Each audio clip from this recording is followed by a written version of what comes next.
Está no ar Gestão Pública em Debate, um programa do curso de Gestão Pública da AFATEC Internacional, uma instituição do Grupo Educacional Uninter, em convênio com o Instituto Professor Wilson Pickler.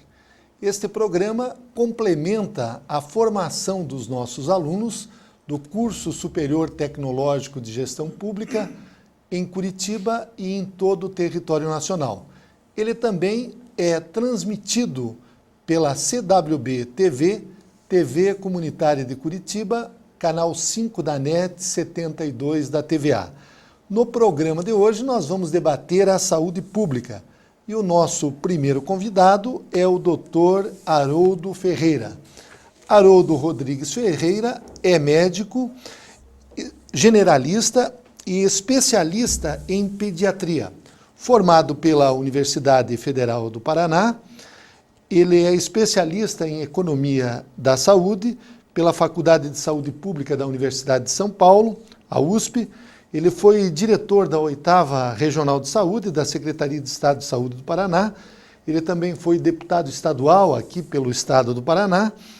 Ele presidiu a Comissão de Saúde Pública da Assembleia Legislativa do Paraná e foi presidente nacional da FUNASA, da Fundação Nacional de Saúde, no período de 1992 a 93. Também foi coordenador geral do Departamento de Economia de Saúde da Secretaria de Ciência e Tecnologia e Insumos Estratégicos do Ministério da Saúde, de março de 2003 a 2006. Doutor Haroldo, nós queremos agradecer muito a sua presença em Gestão Pública em Debate. A semana passada, o Congresso Nacional, mais especificamente o Senado, aprovou a emenda constitucional número 29, justamente a emenda que regulamenta a participação da União, dos estados e municípios na questão do financiamento da saúde pública. Eu gostaria que o senhor nos explicasse a importância da aprovação desta emenda e o que isso significa. Nós sabemos que agora ela vai para a Câmara dos Deputados, mas já é um passo muito importante, não é mesmo, doutor Haroldo? Exato, Jorge. Essa ação do Senado, aprovando a regulamentação da Emenda Constitucional 29 de 2000, que regulariza a questão do financiamento da saúde pública no Brasil, é muito importante. Essa aprovação no Senado foi por unanimidade e ela agora vai para a Câmara. E nós esperamos que a Câmara responda positivamente, garantindo a regulamentação dessa emenda constitucional, uma vez que hoje o Ministério da Saúde, a saúde pública no Brasil, perdeu inclusive os recursos da CPMF. Exatamente. Né? Aliás, eu gostaria que o senhor até explicasse como é que a CPMF foi introduzida alguns anos atrás, justamente para financiar a saúde. E havia sempre a denúncia, principalmente dos partidos de oposição, de que ela tinha perdido a sua finalidade porque apenas uma parte da CPMF era aplicada em saúde pública. Exatamente. Acho que isso que ocorreu, embora fosse apenas uma parte, era uma parte importante para o financiamento da saúde através do Ministério da Saúde, através do SUS, do Sistema Único de Saúde. Agora até essa pequena parte nós perdemos. E hoje nós dependemos de recursos do Tesouro para garantir o financiamento da saúde. Até acho que dava, professor, para a gente voltar um pouco atrás, né? Sim. E lembrar que 1988, o ano que foi a promulgação da Constituição Brasileira, da Constituição Cidadã, do saudoso Ulisses Guimarães, foi nessa Constituição de 1988 que teve o marco da criação do SUS, do Sistema Único de Saúde, né? Exatamente. E, inclusive, com a criação do SUS, na própria Constituição ficou definido nas disposições transitórias que o financiamento da saúde pública seria através do orçamento da Seguridade Social. E que 30% dos recursos da Seguridade Social, que é financiada principalmente pelo salário e pela questão dos lucros das empresas, quer dizer, 30% desses recursos seriam para a saúde coletiva. Isso acabou não sendo, ao longo da história, cumprido, porque a lei, a Constituição acabou não sendo regulamentada. E só em 2000 nós conseguimos a aprovação da emenda constitucional 29, e que agora acabou de ser regulamentada pelo Senado, mas ainda tem que passar pela Câmara. Então, acho que é um momento importante para todos nós brasileiros, né? Independente que seja profissional de saúde, que tenha alguma ligação com a saúde, mas principalmente o brasileiro, esteja fazendo, de uma certa forma, uma pressão sobre a Câmara dos Deputados, ligando para a Câmara dos Deputados, para o presidente da Câmara, para colocar em pauta esta lei e para que ela seja regulamentada para garantir o financiamento público das ações e serviços de saúde no Brasil. Doutor Haroldo, o senhor citou a Constituição Federal, o artigo 198, ele diz que as ações e serviços de saúde integram uma rede regionalizada e hierarquizada, e se constitui num sistema único, é o SUS, como nós conhecemos. Eu gostaria que o senhor nos explicasse, antes de nós nos aprofundarmos nessa questão do financiamento da saúde, o senhor nos explicasse como funciona esse sistema, o SUS, e principalmente nós estamos vendo toda essa situação de doenças que estão retornando aí, e se isso, no seu ponto de vista, como médico, como dirigente da FUNASA e também que tem trabalhado na saúde pública há muitos anos, se o senhor...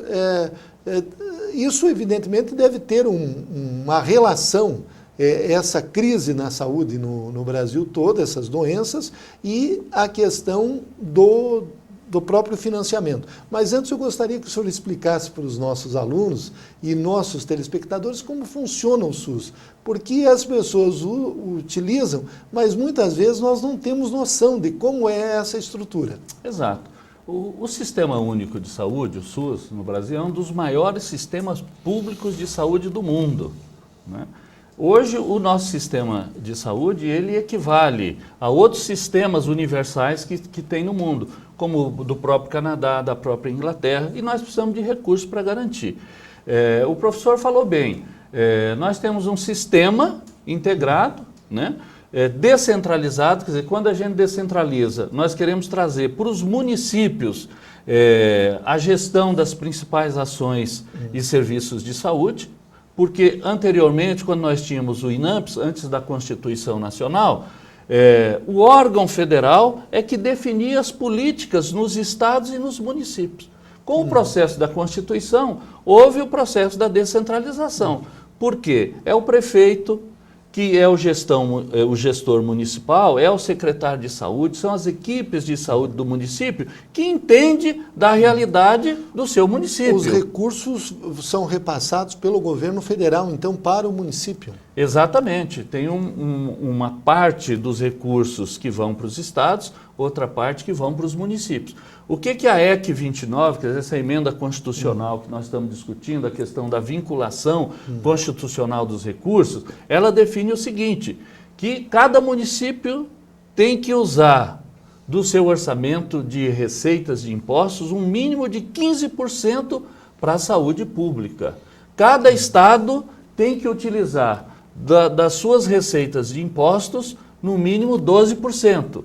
E a União, a partir desta aprovação, tem que utilizar no mínimo 10% de suas receitas de impostos, mais o acréscimo do PIB de cada ano. Certo. Então você tem que utilizar o que gastou no ano anterior, mais o acréscimo do PIB. Se o PIB for positivo, tem que acrescentar esse aumento do PIB, aquele percentual, exatamente para você manter um financiamento público estável e que dê garantia para você poder planejar o sistema de saúde, acima de tudo planejar, e poder ter uma gestão que venha de acordo com o interesse da sociedade.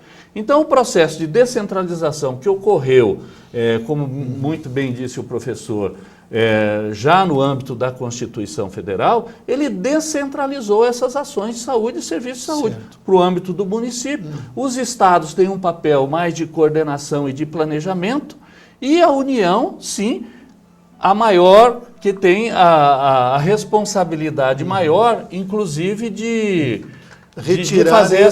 fazer essa gestão a nível nacional. Né? Doutor Haroldo Ferreira, eu gostaria também que o senhor nos explicasse como é que vai funcionar essa emenda constitucional 29. O senhor trouxe algumas transparências. Exato. O senhor é um especialista em saúde pública, inclusive porque nós temos muitos alunos que trabalham em órgãos de saúde em todo o território nacional, muitos secretários e que às vezes têm dúvidas em relação a isso. Gostaria que o senhor explicasse como funcionam essas, como vai se dar essa aplicação dessa emenda constitucional. Exatamente. Acho que a gente tem que deixar claro alguns conceitos antes de entrar na questão do financiamento. Certo. Todos nós dizemos que saúde não tem preço.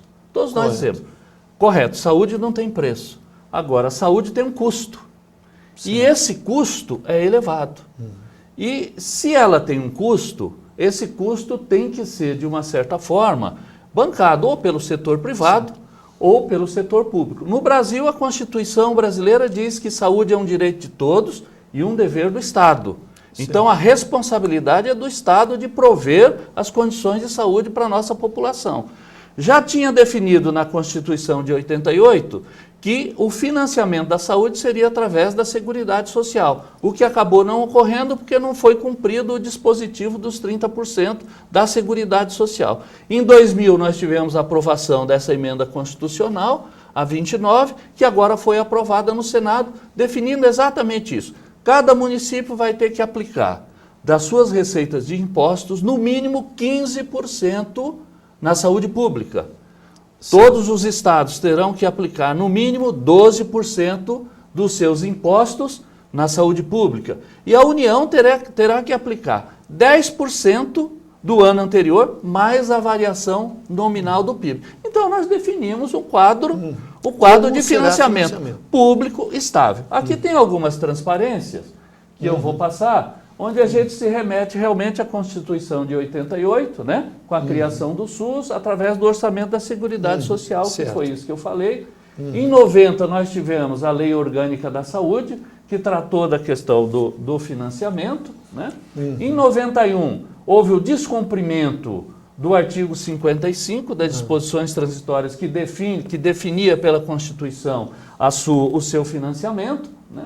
Em 92, nós tivemos uma situação alarmante de crise no financiamento da saúde, de tal forma que o Ministério da Saúde teve que fazer um empréstimo do FAT, do Fundo de Amparo ao Trabalhador, para poder garantir os recursos mínimos para a saúde. Né? Na ocasião, claro, teve aumento de despesas para a cobertura da universalização, uma vez que a Constituição de 98 definiu que o sistema brasileiro ele é público, gratuito e universal, quer dizer, para todos. E mais do que universal, ele deve ser integral. Sim. Então tem que ser de tudo para todos. Certo. Né? Doutor Haroldo, um pequeno, podemos dizer assim, uma pergunta no meio dessa explicação. Certo. Evidentemente que todo cidadão brasileiro, independente do estado social, da condição financeira, ele pode ser atendido em qualquer posto de saúde dentro do território nacional ou em qualquer hospital. Exatamente. Evidentemente que tem uma parcela da população brasileira que tem planos de saúde. Exato. Entende? Então, é como a escola pública. A pessoa pode matricular o seu filho na escola pública, mas quem quiser vai para a escola privada. O senhor tem mais ou menos dados de quanto representa hoje as operadoras dos planos de saúde no nosso país? Exatamente. No Brasil nós temos em torno de 35 milhões de pessoas que estão cobertas por planos de saúde. Agora, coberta, professor, por planos de saúde de uma forma insuficiente, porque as grandes atividades de saúde, ações de saúde, como transplantes, as grandes cirurgias cardíacas, as altas complexidades, a grande maioria desses planos não garante. Então, quem acaba garantindo é o SUS. Para ter uma ideia, 97% das hemodiálises são garantidos pelo Sistema Único. a grande maioria dos transplantes, né, as grandes cirurgias cardíacas, as grandes ações de saúde de alta complexidade, de alto custo, os medicamentos de alto custo, os medicamentos excepcionais, de transplantes, de um modo geral, são todos bancados pelo SUS. Por isso que a gente diz que o SUS é um sistema público, gratuito, universal, fundamental para a sociedade brasileira. Tem algumas pesquisas, professor, que diz o seguinte, que o Sistema Único de Saúde tem uma aceitação muito grande pela população brasileira. Uma aceitação em torno de 95% por todos os brasileiros que foram atendidos pelo SUS. É evidente que quem ficou na fila, principalmente para ser atendido pelos exames de laboratório, para ser atendido por cirurgias eletivas, que fica muito tempo na fila, e esse problema da saúde pública não é só do Brasil, mas de outros países também, o que acontece? Essas pessoas que não conseguem chegar lá, é evidente que eles têm uma opinião negativa do SUS. Do próprio sistema. Do próprio sistema. E principalmente quem não depende do SUS tem uma opinião negativa do SUS. Agora, quem foi atendido pelo SUS, ele, na verdade, 95% das pessoas referenciam muito bem o Sistema Único de Saúde. Então, a sua pergunta é um sistema público, gratuito, universal e integral. Quer dizer, desde um simples problema de pele até uma cirurgia cardíaca, um transplante, esta é a integralidade, é atendido pelo SUS. Então, é o que a gente diz, é de tudo para todos. É um sistema amplo.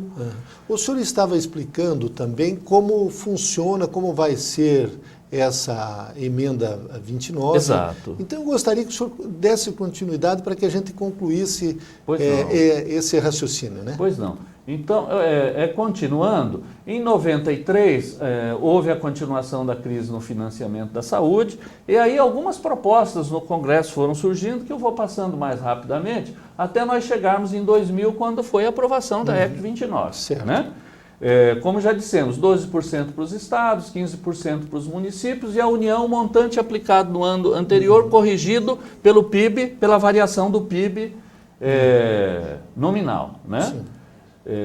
Então, a lei complementar que está regulamentando essa emenda constitucional que tem que passar pelo Senado agora, pela Câmara dos Deputados. Pela Câmara dos Deputados. Agora, nós já temos dados importantes.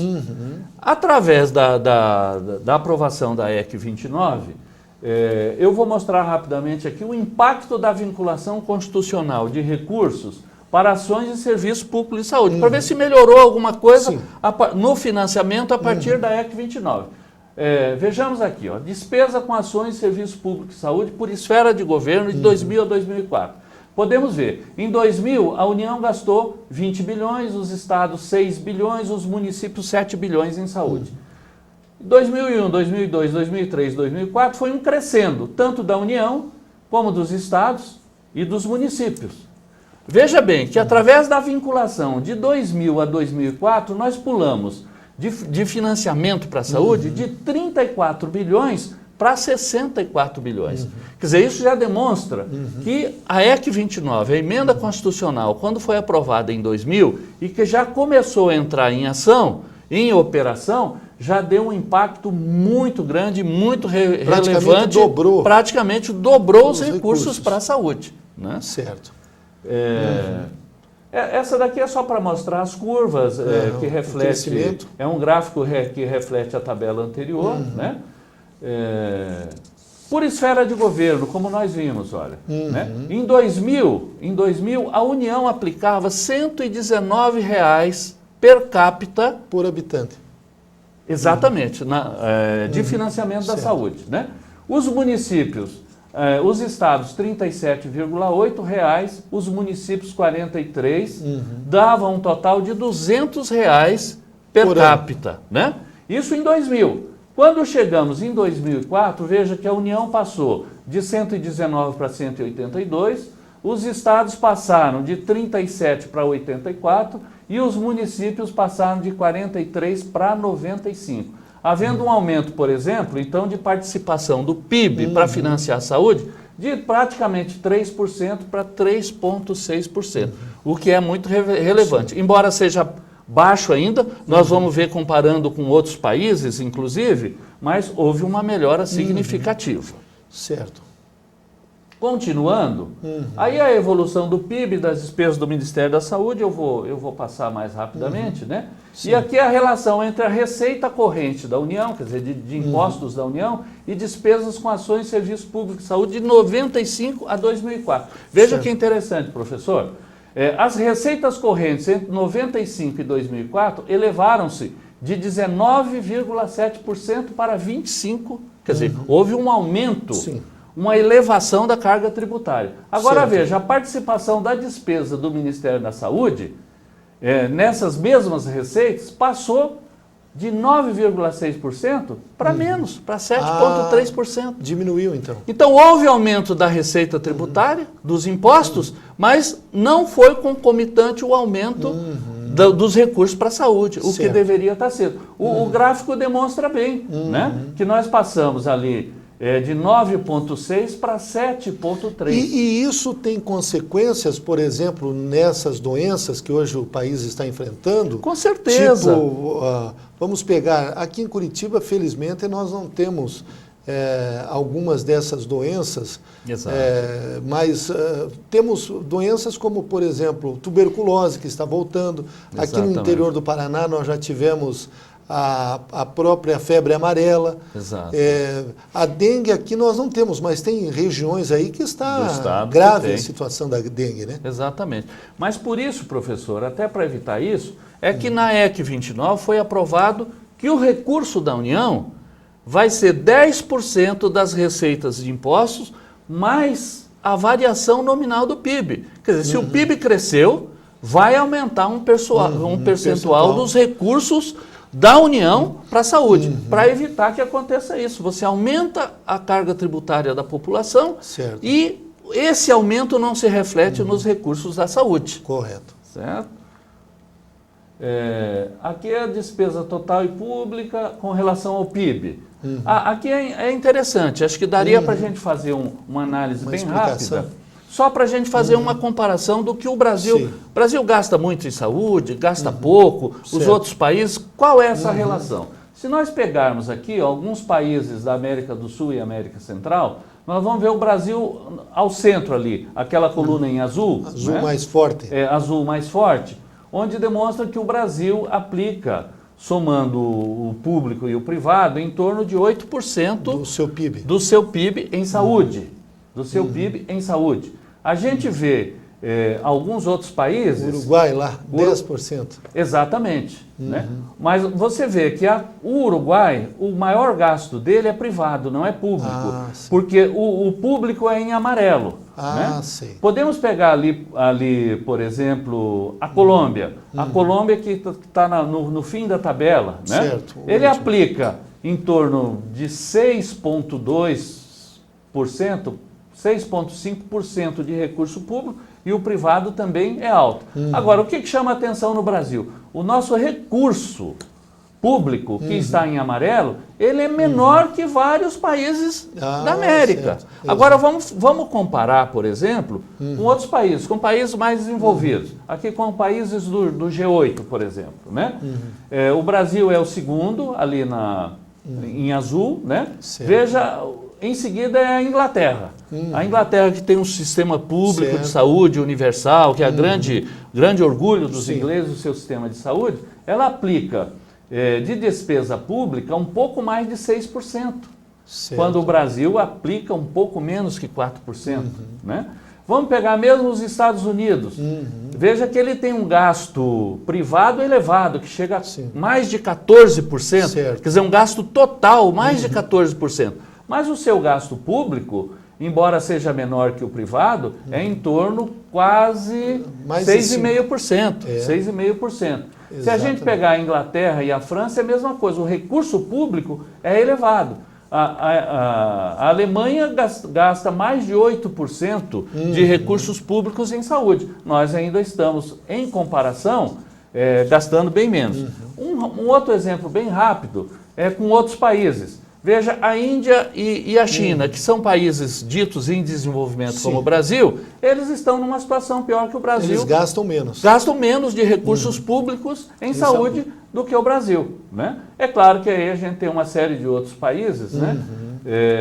Que aplicam muito mais. A Noruega, por exemplo, tem um gasto elevado em recursos públicos. Acho que isso para dar uma ideia de que o Brasil, né, precisa melhorar, o seu aporte de recursos públicos para a saúde coletiva no Brasil. Né? Doutor Haroldo Ferreira, uma última pergunta. Nós temos observado que alguns governos aplicam em saneamento e dizem que estão aplicando em saúde pública. Nós sabemos que o saneamento, como a educação, como outros fatores, todos são importantes para o bem-estar da população. Mas, no seu ponto de vista, o senhor como especialista, aplicar em saneamento é a mesma coisa que aplicar em saúde pública ou isso é, digamos assim, uma forma de enganar a população, de aplicar em saneamento e dizer que está aplicando em saúde pública? Na verdade, está enganando a sociedade porque não está cumprindo a emenda constitucional 29.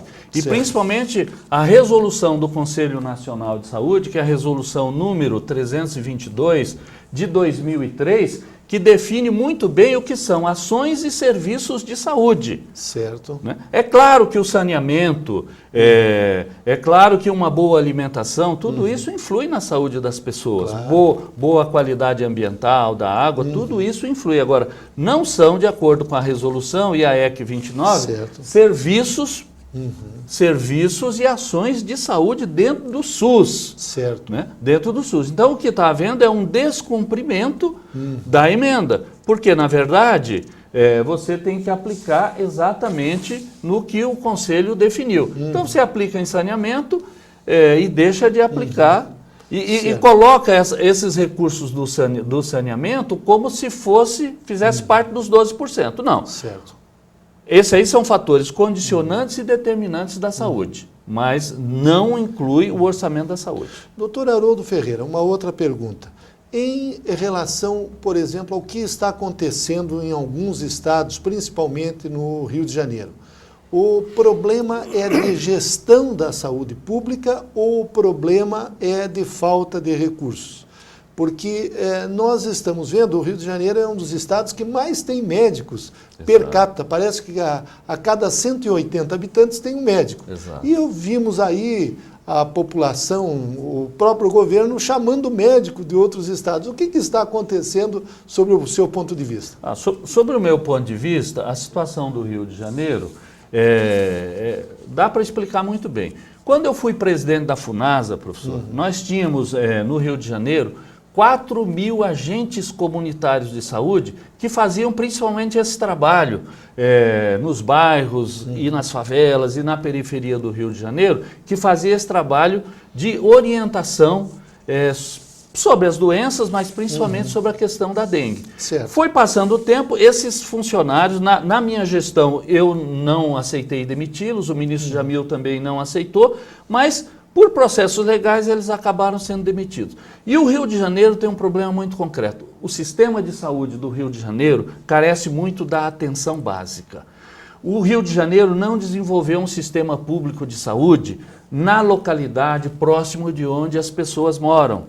Então, o sistema de saúde do Rio de Janeiro é baseado nos grandes hospitais. Então, todo o problema de saúde acaba indo para os hospitais, desde os pequenos até os grandes problemas. E não tem uma rede de atenção básica de saúde, como tem hoje grande parte dos municípios do Brasil através do Programa Saúde da Família. E com os médicos que compõem, médicos e todos os outros demais profissionais de saúde que compõem esse sistema de saúde. Quer dizer, é o PSF, o programa, hoje é a Estratégia de Saúde da Família, né? Em todos os bairros, nos municípios, no interior, você dando a atenção básica, o primeiro atendimento para a população. Então a pessoa, principalmente com a questão da dengue no Rio de Janeiro, o que se reflete é isso, não tem serviços para atender a população. Porque se você pega, eu sou um médico que sou da clínica, da cabeceira de leito do paciente, se eu atendo uma criança que está com febre há mais de 5, 6, 7 dias, né, e não tem uma causa aparente, E se na minha região, epidemiologicamente, está ocorrendo casos de dengue, eu suspeito do caso de dengue. Se eu estou no posto de saúde, eu já faço o primeiro atendimento, já oriento a família, já coleto o sangue para fazer o exame, para detectar essa doença. Se a criança precisa ser hidratada, você já hidrata, tira ela do risco. Quer dizer, na unidade básica. Se ela complica, tem as primeiras complicações da dengue, você já tira da unidade básica, já leva para a emergência, para os 24 horas, para os centros municipais de urgência. E, se for necessário, você já leva para os grandes hospitais com todos os exames e com todo o apoio para não deixar a dengue complicar. Claro. O que acontece no Rio? Quando o paciente chega, ele já não está bem, porque ele não foi atendido na atenção básica. No posto de na saúde. atenção básica, na unidade básica, perto de onde ele mora. Aí ele tem que enfrentar as filas de hospitais e tudo. Esse é o grande problema. É estrutural, é o sistema de saúde pública do Rio de Janeiro que realmente não tem condição na atenção básica de atender essas pessoas. Nós entrevistamos na primeira parte de Gestão Pública em Debate o médico Dr. Haroldo Ferreira, ele que foi presidente da FUNASA e é um especialista em saúde pública. Dr. Haroldo, nós queremos agradecer muito a sua presença e eu tenho certeza que foi uma entrevista muito esclarecedora para todos os nossos alunos e telespectadores. Muito obrigado. Eu que agradeço.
Retornamos com Gestão Pública em Debate, um programa do Curso Superior Tecnológico de Gestão Pública da FATEC Internacional, uma instituição do Grupo Educacional Uninter, em convênio com o Instituto Professor Wilson Pickler.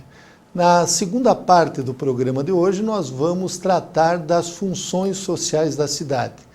Vamos apresentar como nós vemos as funções sociais da cidade e como elas podem ser implementadas pelo poder público. Espero que vocês gostem desta aula. A cidade é, acima de tudo, pessoas, a cidade é gente. E da onde vem esse termo que nós usamos, cidade? A origem disso, cidade vem de civitas, que dá origem a outras palavras, como cidadania, como cidadão, como civismo, ou seja, é um termo latim que dá toda uma conotação de direitos às pessoas. Outro termo que define a cidade é o termo urbe, que também é de origem latina e que é um sinônimo de cidade, mas está relacionada a outras questões que nós conhecemos como urbanismo, urbanidade, ou seja, uma pessoa educada, urbano, que é aquele espaço onde as pessoas vivem, e o termo polis, que é justamente a cidade autônoma, a cidade com governo, que é no município brasileiro, no nosso país, um município que é a organização política da cidade, ou seja, a polis. Weber, um cientista social, um sociólogo do final do século XIX, início do século XX, ele vê a cidade sobre os seus aspectos materiais, ou seja, ele observa a cidade como um ambiente onde tem prédios próximos uns dos outros. E os habitantes das cidades, eles exercem atividades que não são agrícolas, ou seja, são atividades da indústria, do comércio, dos serviços, ao contrário de um ambiente rural onde as pessoas vivem do cultivo da terra. Lefebvre, outro pensador, sociólogo francês do século XX, ele vê a cidade e diz que a cidade possui vida própria, a cidade é independente e ela nasceu também desta divisão do trabalho, ou seja, das várias modalidades complementares de trabalho que existem dentro dela, ou seja, uma pessoa exerce a atividade de professor, a outra de comerciante, a outra de médico, a outra exerce uma atividade de funcionário público, cada um tem uma atividade a exercer dentro do ambiente urbano. Alzelle, que é outro pensador também, ele diz que a cidade é, acima de tudo, um ambiente de trocas, ou seja, de trocas materiais, onde há aquelas transações comerciais, mas também de trocas espirituais, ou seja, é na cidade onde as pessoas se encontram, aonde elas trocam as suas experiências, aonde a vida ela se enriquece através do processo civilizador. E Castells, que é um sociólogo moderno, que tem muitos livros aqui à disposição nas livrarias atualmente, ele vê a cidade em dois sentidos. O primeiro como um agrupamento de pessoas, um grande volume populacional e o conjunto de crenças e preceitos éticos, morais, ideológicos e comportamentos habituais que geram a cultura urbana. Então ele vê a cidade sobre o aspecto das pessoas do agrupamento e sobre o aspecto humano e vê a cidade sobre o aspecto sociológico, ou seja, das crenças, o aspecto da própria civilização que essas pessoas trazem. Então, como nós vemos a cidade atualmente? Como os cientistas sociais, como aqueles que refletem a cidade, veem a cidade nos dias de hoje? Dizem que nós estamos vivendo numa época, num período que é considerado pós-moderno, ou seja, um período que vem após o período da modernidade que foi iniciada com a Revolução Industrial. Então, essa cidade pós-moderna, ela tem algumas características. Ela é uma espécie de uma colcha de retalhos, toda fragmentada, ou seja, uma colagem de usos, de costumes, muitos dos quais são efêmeros, que passam rapidamente. Ou seja, o que é moda hoje, amanhã já está fora de moda, e isso se reflete na arquitetura, se reflete nas relações humanas, se reflete até nos hábitos sociais e da juventude. E não apenas a juventude, a nossa geração viveu o período dos hippies. Agora nós observamos que os jovens eles vivem outros tipos de relacionamento que não são aqueles compromissos que antigamente para você namorar tinha que pedir autorização para os pais. Hoje não, as pessoas ficam. Então esse período que nós estamos vivendo é considerado pela sociologia como um período pós-moderno, que se reflete em vários aspectos. Pois bem, então agora nós vamos observar o que é considerado urbano. Por exemplo, no México, na Venezuela e nos Estados Unidos, todos os ambientes que têm acima de 2.500 habitantes é considerado urbano. No Japão, para que uma cidade, ou seja, um ambiente seja considerado urbano, tem que ter uma população superior a 30 mil habitantes. Na Índia, essa população tem que ser superior a 100 mil habitantes. E no Brasil, é considerado urbano aquilo que a lei determina que é urbano. Há um decreto do período de Vargas, de 1900, da década de 30, o decreto 311, que ele estabelece que a lei municipal vai definir o que é urbano. Então, aquilo que a lei, que os vereadores aprovarem e dizem esse é o perímetro urbano, aquilo é considerado perímetro urbano. Vamos observar agora o que vem a ser região metropolitana. Por quê? Porque boa parte das cidades brasileiras ou dos grandes aglomerados urbanos estão justamente em regiões metropolitanas. As regiões metropolitanas estão previstas na Constituição, no artigo 25, parágrafo 3º da Constituição, e é o agrupamento limítrofe dos municípios. É uma região conurbada, ou seja, uma cidade principal, onde nós temos outras cidades em que as malhas urbanas se entrelaçam. As regiões metropolitanas, elas não possuem autonomia, ou seja, elas são uma entidade territorial, mas elas não têm autonomia como nós temos. Os municípios têm autonomia, os estados são autônomos. As regiões metropolitanas, elas estão previstas aqui na Constituição, mas são entes que ainda não têm autonomia. Quem sabe no futuro nós tenhamos um ente que possa dar ou estabelecer uma autonomia, uma região metropolitana, uma micro-região, e tenhamos uma nova divisão territorial no nosso país, como acontece em muitos países, como a França, por exemplo, tem os departamentos que congregam regiões metropolitanas e micro-regiões, a própria Itália, que tem as províncias, que tem esse caráter autônomo. No Brasil, nós temos apenas 3 esferas de governo, ou seja, o governo federal, estadual e municipal. Mas em alguns países nós temos 4 esferas. Tem o governo federal, o central, o governo regional, o estadual, tem o governo provincial ou departamental e tem o governo local, que seriam os municípios. Pois bem, então as regiões metropolitanas têm essa característica.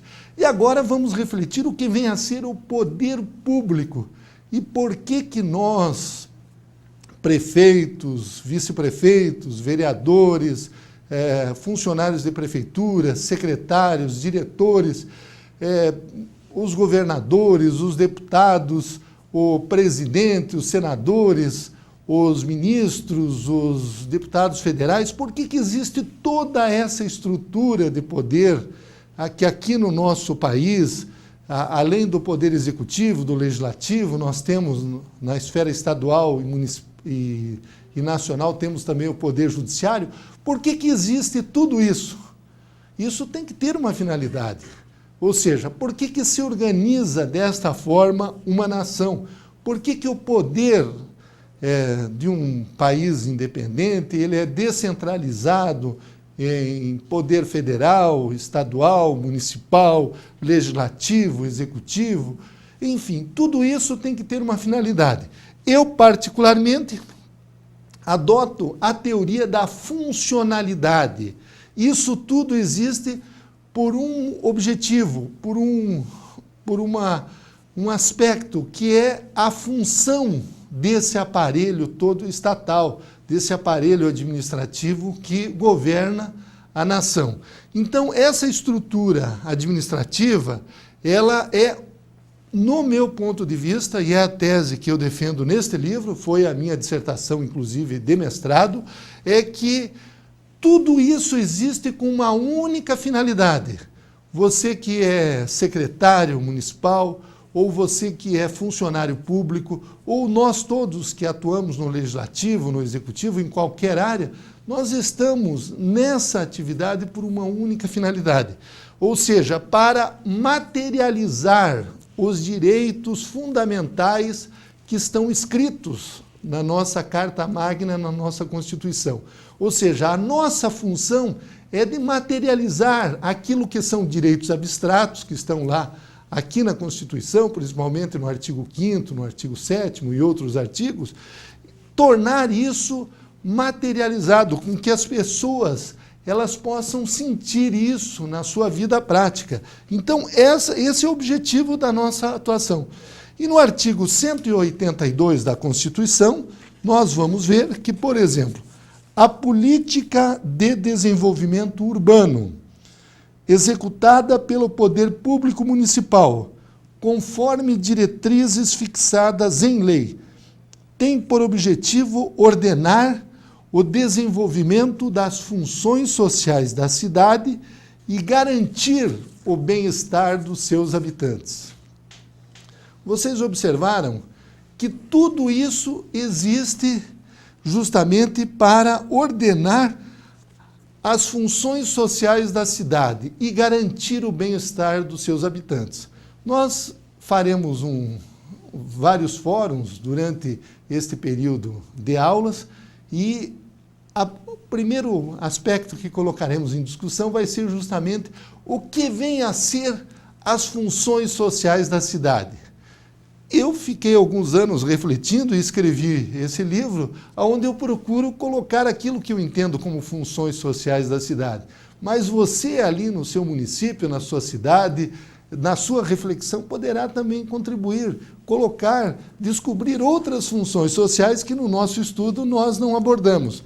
Então, esta política de desenvolvimento urbano, ela tem o plano diretor, e está na Constituição, como um instrumento básico para o desenvolvimento e para a expansão urbana. Nós sabemos que o plano diretor é um instrumento fundamental. Todas as cidades com mais de 20 mil habitantes, cidades da região metropolitana, cidades com interesse turístico, aqui no estado do Paraná, até por um decreto governamental, todos os municípios terão que ter o seu plano diretor. Então, o plano diretor é um instrumento fundamental. Agora nós vamos buscar uma conceituação do que vem a ser, então, as funções sociais da cidade que precisam ser ordenadas. E com a ordenação dessas funções sociais, nós estaríamos materializando os direitos fundamentais que estão na nossa Constituição, na nossa Carta Magna. Num retrospecto histórico, nós vamos observar que na década de 30 do século passado, do século XX, houve um congresso de urbanistas em Atenas e lá eles estabeleceram uma carta que ficou conhecida como a Carta de Atenas, e essa carta ela previu ou reconheceu algumas funções sociais da cidade. Então, esse congresso, que ficou conhecido como CIAM, Congresso Internacional de Arquitetura Moderna, ele viu a cidade sobre a ótica do planejamento e da funcionalidade. E o modelo desta cidade prevista na Carta de Atenas é a cidade de Brasília. Quando vocês tiverem oportunidade de ir a Brasília, observem que ela é uma cidade diferente, uma cidade onde as funções estão bem divididas. Então, é aquele modelo de cidade. Então, os espaços definidos para a habitação, para o trabalho, para o lazer e para a circulação. E o grande ideólogo, o grande pensador deste congresso foi Le Corbusier, um arquiteto e planejador francês, que ele dizia que a cidade deve responder às funções da vida, ou seja, a função da vida. Por que nós buscamos uma cidade?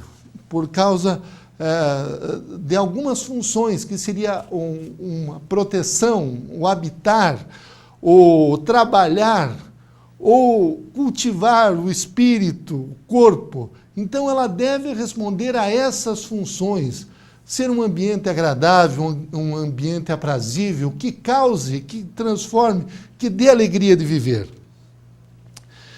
Posteriormente, agora já há cerca de 10 anos atrás, menos que isso, nós tivemos uma revisão daquela Carta de Atenas. Arquitetos da nossa geração, urbanistas da nossa geração, na Europa se reuniram e imaginaram ou deduziram como deve ser a cidade nos dias atuais. Então, a primeira visão da cidade, da nova Carta de Atenas, ela surgiu em 1998 e ela foi revista 5 anos depois, em 2003, e deve ser revista a cada 5 anos. E essa nova visão da cidade, esses pensadores definiram que, por exemplo, a cidade deve ser para todos. A cidade não pode excluir ninguém. Se alguém vive marginalizado numa favela ou vive nas ruas, essa é uma cidade excludente. Então, a cidade ela tem que buscar abrigar a todos. A cidade deve ser participativa, as pessoas têm que participar das decisões da sua cidade, elas têm que se envolver nas questões da sua cidade, porque ali é um ambiente coletivo, onde todos estão. Então, aquela visão da democracia tradicional, ela é complementada com esse conceito de democracia participativa.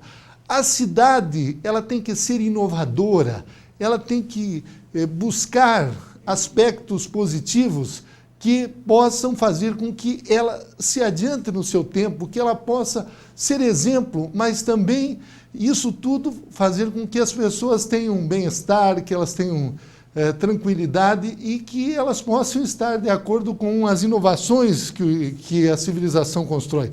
A cidade tem que ser um refúgio contra a questão das batalhas, das guerras, mas também um refúgio contra as próprias lutas intestinas. Nós sabemos que algumas cidades brasileiras têm gangues que controlam partes do território, quadrilhas, facções criminosas.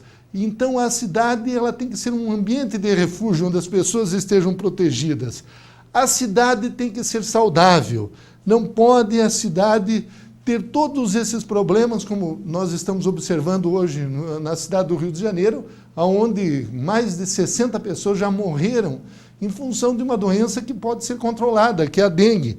Então ela tem que ser saudável, ela tem que ter um ambiente onde as pessoas se sintam protegidas e não vítimas de doenças geradas dentro da própria cidade. E aí está aquela visão da cidade ecológica, da cidade sustentável, ou seja, a cidade ela tem que ser pensada não apenas para os nossos filhos ou para nós, mas ela tem que ser pensada e ela tem que garantir qualidade de vida para os nossos netos, para os filhos dos nossos netos, os netos dos nossos netos, ou seja, você tem que imaginar uma cidade daqui a 100 anos, daqui a 1000 anos, daqui a 100 mil anos, e que ela tenha uma qualidade de vida para aquelas pessoas. Então a cidade ela tem que ser produtiva, a cidade dos movimentos racionais e da acessibilidade, ela não pode excluir. Hoje nós sabemos que um grande percentual da população tem dificuldades, são os idosos, as pessoas com deficiência, então ela tem que permitir acessibilidade a todas as pessoas. A cidade é a depositária da cultura, cidade cultural. Então, esses aspectos todos têm que estar lá dentro da cidade. E a cidade é a hospedeira da civilização, onde os conhecimentos são transmitidos de uma geração para outra. Portanto, então, quais seriam as funções sociais da cidade? Aquela pergunta que eu fiz inicialmente, que devem garantir o bem-estar dos seus moradores. Essas diretrizes devem ser fixadas em lei, e o Estatuto das Cidades, a Lei 10.257, de 2001, ela fala justamente das diretrizes de uma cidade. E quem vai executar esta política? A execução desta política de desenvolvimento urbano cabe justamente ao município, que é a organização política da cidade. Então, o Estatuto das Cidades, no seu artigo 2º, diz que a garantia do direito às cidades sustentável no interesse público, ao trabalho, ao lazer, e deve ser preservada para as atuais e para as futuras gerações. E se nós imaginarmos, por exemplo, de que a espécie humana, o Homo sapiens, ele tem 190 mil anos apenas sobre a Terra, e que as previsões mais pessimistas dizem que a vida vai acabar no nosso planeta daqui a 500 milhões de anos, e as mais otimistas dizem, não, a vida só acabará daqui a 1 bilhão de anos. Então vocês observem a grande responsabilidade que nós, os humanos, essa espécie que dominou o planeta, tem com este planeta e com as futuras gerações. Ora, 100 milhões de anos, se nós compararmos uma geração que teria, em média, 40 anos, nós teríamos 25 milhões de gerações. Então, isso é algo até inconcebível para nós nos dias que nós estamos vivendo. Pois bem, eu proponho, e cada um de vocês vão refletir sobre isso, as funções sociais da cidade. E quais seriam essas funções sociais? Eu fiz uma classificação de quais seriam as funções. Uma classificação, por exemplo, começando pelo aspecto urbano. Então, aquelas que eu considerei que seriam funções urbanísticas de uma cidade. Seriam aquelas funções que foram estabelecidas na Carta de Atenas, na década de 30 do século XX. Por exemplo, uma dessas funções é o trabalho. A outra função da cidade, função social, seria a habitação. A terceira função, o lazer, a recreação. E a quarta função é a circulação, a mobilidade urbana. Ora, o prefeito, o administrador, o gestor público que atuar sobre essas quatro funções, certamente ele terá uma boa gestão, porque ele estará possibilitando que as pessoas tenham na sua cidade trabalho, que elas tenham habitação, ou seja, o abrigo familiar, tenham um espaço de lazer, que pode ser o campo de futebol, pode ser o teatro, o cinema, pode ser a praça, e tenham uma boa circulação, uma boa mobilidade dentro da cidade. As outras quatro funções que imaginei dentro de uma cidade seriam as funções de cidadania, que também são direitos fundamentais, como as quatro primeiras. Ou seja, o direito à saúde, o direito à educação com qualidade, o direito à segurança, não apenas a segurança sob o aspecto que podemos dizer físico, mas também a segurança em outros aspectos. Começando pelo aspecto jurídico, você ter segurança de que os teus direitos não serão violados. E o direito à proteção às crianças, a proteção às gestantes, a proteção aos idosos, a proteção com as pessoas com deficiência, e inclusive a proteção daquelas pessoas que estão abandonadas pelas ruas e estão em degradação social. E, finalmente, outras quatro funções que seriam a cidade, a função de prestadora de serviços. Nós sabemos que a cidade tem muitos serviços que ela presta à comunidade. A cidade de Curitiba mesmo presta mais de 280 serviços à população. A questão do planejamento seria outra função de gestão. Ou seja, uma cidade tem que ser planejada para se antecipar ao futuro. A preservação daquilo que a cidade tem de belezas naturais e de aspectos naturais e culturais dos seus prédios, da sua arquitetura, das suas praças, do seu ambiente urbano. E a sustentabilidade urbana. Então, observem vocês que nós chegamos a três grupos de funções sociais da cidade e cada grupo desses com quatro funções. Agora nós vamos ver mais detalhadamente todas essas funções das cidades. As funções urbanísticas, o trabalho, por exemplo, o ambiente do trabalho, da indústria, do comércio, dos serviços, das atividades fundamentais para a sustentabilidade de uma cidade. Então, o trabalho é algo que as pessoas buscam numa cidade.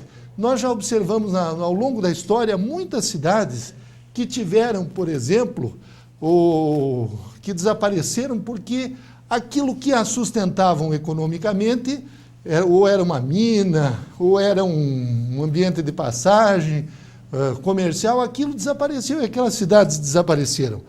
A habitação é um refúgio, é o nosso lar, é a nossa fortaleza. Então, as cidades têm que possibilitar que as pessoas tenham um ambiente agradável onde moram, ou seja, as moradias ser fixas, porque esse ambiente onde as pessoas moram, elas valorizam a sua vida. Então, o entorno das casas, os serviços públicos ali disponíveis, tudo isso faz com que aquele ambiente seja mais agradável.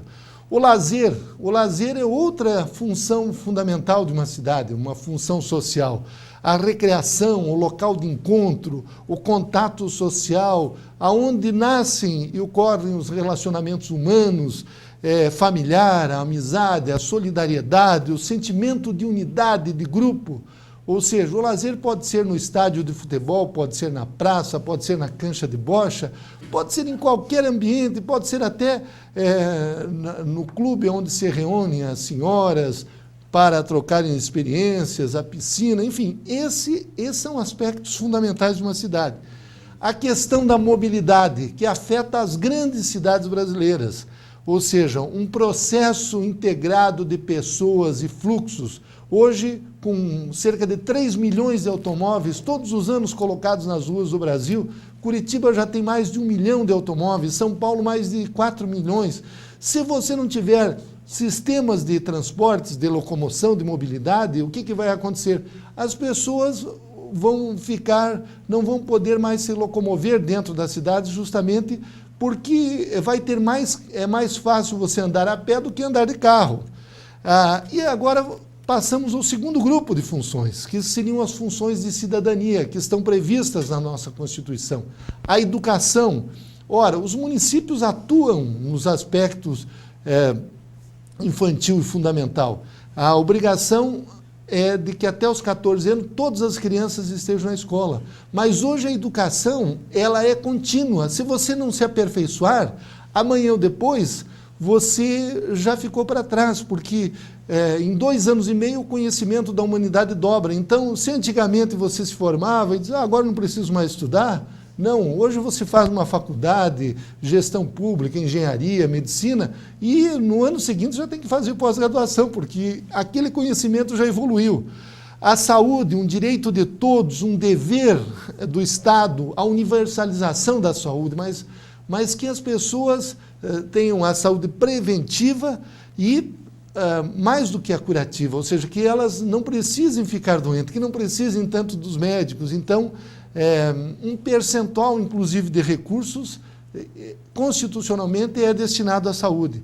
A questão da segurança, um outro direito fundamental, como eu disse, a segurança patrimonial, a segurança física, a segurança jurídica, a proteção social, a previdência, a materialização desse direito de proteção, ou seja, o direito de todo ser humano de ser protegido.